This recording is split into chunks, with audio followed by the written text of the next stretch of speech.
Story 1.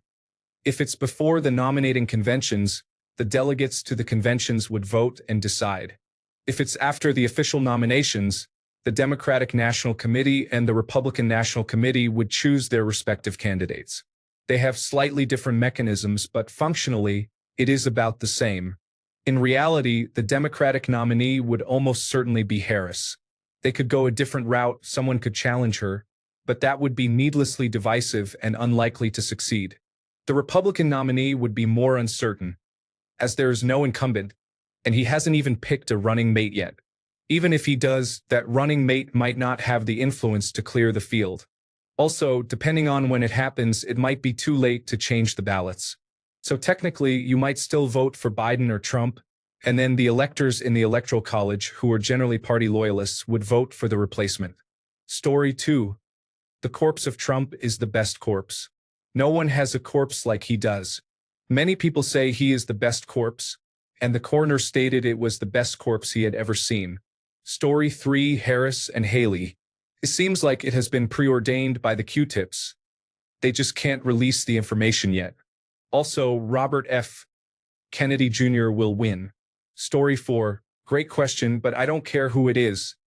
Anyone would be better than the crypt keeper and the fake tan rapist. Story 5. Harris on the Democratic side will be President of the United States, and Donald Trump, representing the Make America Great Again movement, will forego the state funeral for a taxidermist so they can present him in the presidential race every 4 years and lose. Story 6. I appreciate the legitimate answers you are receiving from people, but I would like to suggest a competition among all American citizens. Story 7. At current standings, it is probably Gavin Newsom and Ron DeSantis who are the closest to Joe Biden and Donald Trump. Story 8. Biden dies, and Harris immediately assumes office, serving until January 21st. Since she is likely to be his running mate, the Democrats will nominate her as their candidate. This provides a straightforward solution to an unfortunate problem. They can determine the vice president's situation after the election. There is no rush. If Trump dies, the situation becomes more complicated. We do not yet know who his running mate is, and there really isn't anyone who came close to him in the nomination process. The Republican Party currently cannot seem to agree on anything. This could throw the entire Republican strategy into chaos. The most likely outcome is that President Harris gets elected in her own right. Story 9. Kamala Harris would be the incumbent president at that point and would likely be the short-notice pick for the Democrats to rally around to avoid dividing the party before the election. The Republican Party would have about 50 different authoritarian candidates, each putting their own name forward.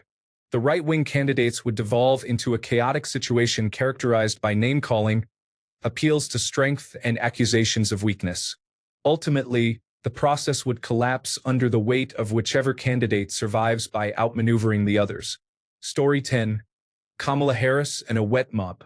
It will still be a close race because this country is chaotic right now. Story 11. For the Democrats, I don't see how it wouldn't be Vice President Kamala Harris.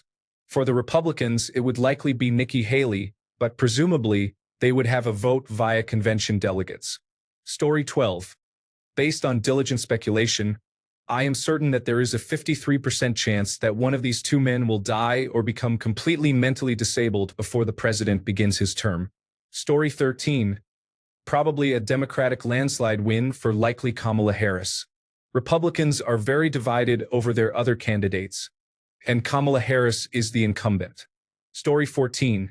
As vice president, Kamala Harris would immediately be sworn in as president and would most likely seek re-election as the Democratic nominee. Replacing Donald Trump would be more complicated. It is unclear what would happen if he were to pass away before the Republican National Convention, but if he died after the convention, his vice president pick would likely be promoted to presidential nominee. Story 15. I assume Kamala Harris will be the Democratic nominee. I'm not sure about the Republican nominee, though. Donald Trump has a tight grip on that party, making it almost impossible to replace him. If I had to guess, it would be Ted Cruz, although something unexpected, like one of Trump's children running for president, could happen. Oh no, isn't that what will happen? Story 16. Most likely scenario. Harris versus Haley or DeSantis. Harris would secure the nomination simply by virtue of being the vice president at the time of death. Haley and DeSantis both performed adequately in the polls while campaigning, so it would not be surprising to see them announce their bids again if something happens to Donald Trump. The one thing I can say for sure is that it would not be Harris versus Noem. Even if she is Donald's vice president pick, which she is not officially, she would not be able to earn the nomination. Story 17, Harris and probably that speaker, as they are the only one the Republican Party can come close to agreeing on. Story 18, my guess would be some kind of Harris and Newsom ticket for the Democrats and DeSantis and Marjorie Taylor Greene for the Republicans. However, the Republican National Convention would be quite intense. Story 19, Kamala versus Ivanka. No Republican establishment will allow Haley to become a candidate. However, a Jewish MAGA first daughter is a candidate all day. Sympathizing and psychotic, a true winner. Story 20. I doubt he would ever do it, but Al Gore would be brilliant. We need a president who will save us from ourselves. Story 21. It should be a randomly selected United States citizen who is qualified primarily by their lack of desire to be president. Story 22. It would be Nikki Haley for the Republicans. She is who many influential figures want. She never ended her campaign. She suspended it strategically so that if anything happened to Trump due to the court cases, she could reactivate it and become the Republican nominee. She is seen as a favored candidate among neoconservatives. Story 23. I believe we would vote for whichever candidate would do the best job. Honestly, a candidate could probably do a better job than many presidents have. At least a candidate couldn't deceive us into war. Story 24. It won't happen, but since we are already having the battle of the octogenarians, let's consider Bernie again. He is smarter and more competent than either Donald Trump or Joe Biden. And yes, I voted for Hillary Clinton and Joe Biden not because I wanted to. Bernie versus Mike Johnson. Story 25. I wish we could choose different candidates right now. Joe Biden is too old, and Donald Trump is a criminal and a potential dictator. Story 26. Harris and she would win a landslide. If Trump is not the nominee, no Republicans will vote. They will just stay home and claim the election was rigged regardless. I'm not being sarcastic. They will not vote if it's not Trump. Story 27. DeSantis would jump back in. Kamala would try to step up but would not be able to get past her cackling long enough to speak. Gavin will offer to save the nation, but will be politely ignored as a Biden disaster 2.0. Hillary will suddenly reappear and claim the throne as belonging to her, demanding to be installed. It would get wild and entertaining. In the end, Biden's teleprompter will get elected after promising to solve all the problems it created. Story 28. On the Democratic side, Harris would become president and be the presumptive candidate for the 2024 election. On the Republican side, if it happened before the convention, there would be a brokered convention, and whoever convinces the most delegates to support them would win. If it happened after the convention, it would probably default to his vice president candidate. Story 29. If both Donald Trump and Joe Biden were to pass away before the election, the Republican and Democratic parties would likely select replacement candidates through their respective nomination processes. Story 30. Probably Harris for the Democrats, and the Republicans would be debating who their candidate should be until 2026. Story 31. Did you know it is illegal to say, "I want to kill the President of the United States"? Story 32.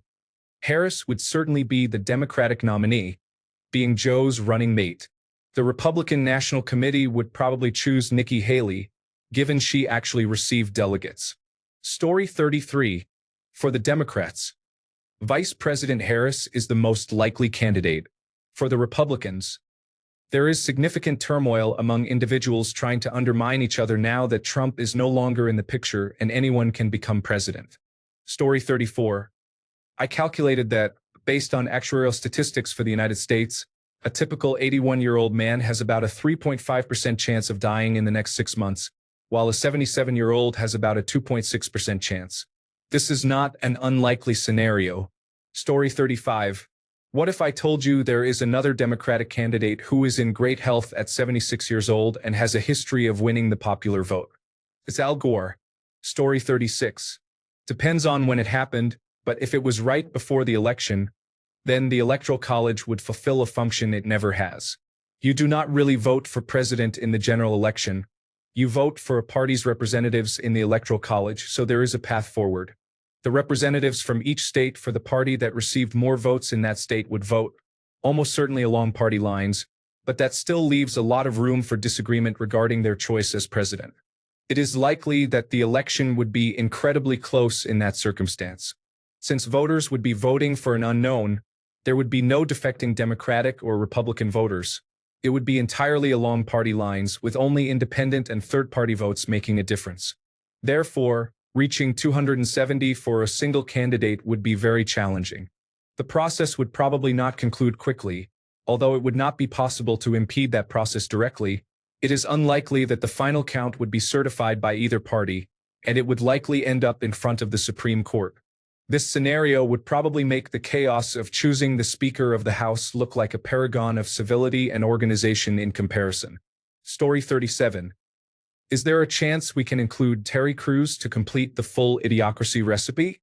They have already started doing a reenactment in the United States in recent years. Story 38. I will never wish death upon anyone, but if either candidate is incapacitated or drops out, it might be enough to salvage our democracy. It has been a race to the bottom with opposing extremes for 8 years now. Almost anyone else that either party could nominate would be a significant improvement and likely attract a large number of unaffiliated moderate voters, the 50% who do not identify as Republican or Democrat. Assuming, of course, the Democratic nominee is not Harris. That would continue the downward spiral and likely propel Trump to another term. Story 39. Nikki Haley and Kamala Harris. It seems straightforward. Haley had the most support from Republicans who are not aligned with Donald Trump. It would be much less complicated to keep the political machine running with them than by trying to select other candidates. Story 40. Presumably, whoever the vice presidential nominees are, they will most likely include Kamala Harris for the Democrats. I just hope it is not Alex Jones for the Republicans. Story 41. If that happens, everyone should write in Jon Stewart. Even if he is not great, the State of the Union would be entertaining. Story 42. I'm still sitting here in my Pete hat, sadly wishing our country could elect a gay man, but knowing it isn't happening yet. Story 43. If it's after the nominating process, then it would be the vice president race. Whoever wins would be president. The president and vice president run as a bloc. Story 44. We combine Obama and Hillary like characters from a popular animated series and then give them the freshly harvested brain of Gary Busey. Story 45. If both die, the better question would be which side would have the best conspiracy theory about why they died. Story 46. Why do we let the Republican and Democratic parties choose our candidates? I feel that a majority of people dislike both parties, yet we remain stuck voting for them because we often dislike the opposing side so much that no one is willing to give third-party candidates a chance. Story 47. How about Booker, Christie, Fetterman, and Sanders versus DeSantis, Cruz, Abbott, and Robert F. Kennedy Jr. stepping into the square ring for 8 rounds with Justice Roberts and his team as referees? Story 48. Does it matter? 2 more corporate sellouts connected to the military-industrial complex will do very little for the average citizen. America is now a plutocracy and corporatocracy. Both parties are the same. Story 49. Dwayne Elizondo Mountain Dew Camacho, candidate of both parties, aims to unite the country before the vote. Story 50. I see many people mentioning Harris, especially since she would be the president during the election in this scenario. However, I don't believe the Democratic National Committee would allow that to happen. I am certain it would be Hakeem Jeffries. The Republican National Committee side would be unpredictable, but it would likely come down to Nikki Haley or Ron DeSantis. Story 51. Let's be honest, given the current state of the Republican Party, they would simply place a speaker in Donald Trump's mouth and have someone with a voice changer speak through him. They would claim that any discussion of him being dead is treasonous. Story 52. The Democrats will run Kamala Harris, since she would be the incumbent. The Republicans will run Baal, a demon from the third ring of hell. Baal will emphasize his personal relationship with Jesus and pledge to lower taxes and eliminate regulations. Thanks a bunch for sticking around till the end of the video. Remember to subscribe, and until next time, stay awesome and goodbye.